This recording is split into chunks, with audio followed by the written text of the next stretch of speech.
Good morning. Common sense is our strongest weapon, you know? And it's our job, actually, to speak common sense, because common sense will change things. It is changing things.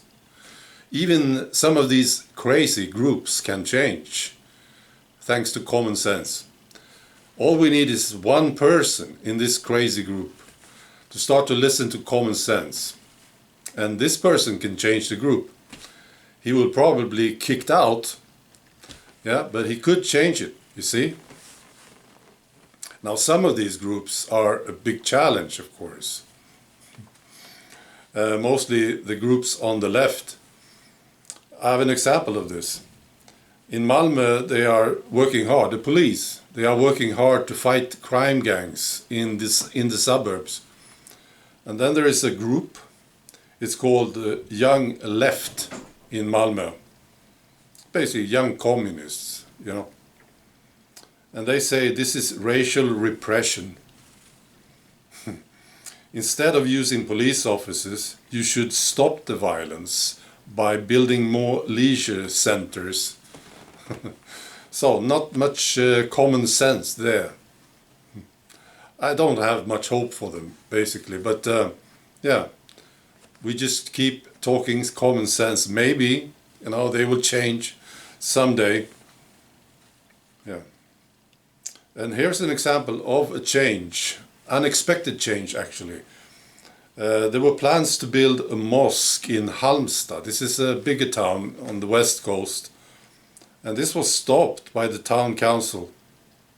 So they had this meeting and they came up with this decision to stop it. Yeah. There was only one party who agreed on the plans to build the mosque. And this was the Center Party. Yeah, that's what it says. I think there were more parties who agreed.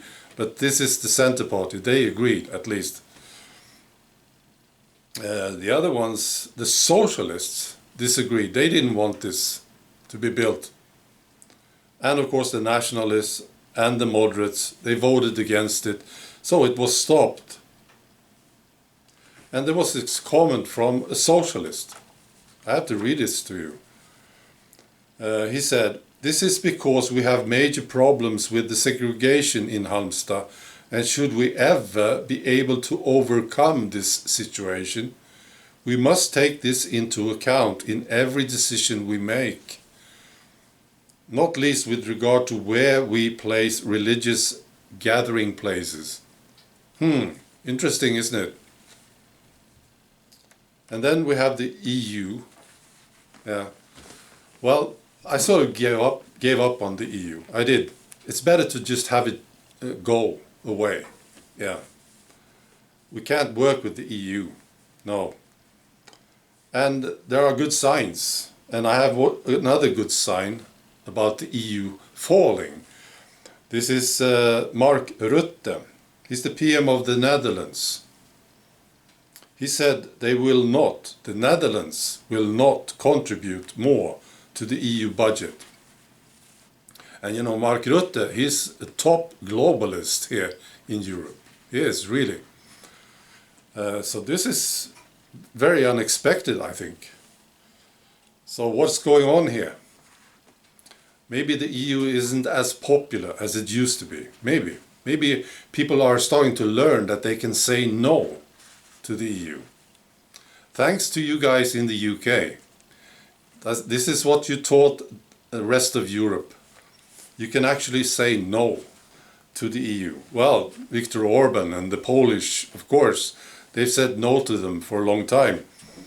But when Britain said no to them, this was so important. Yeah.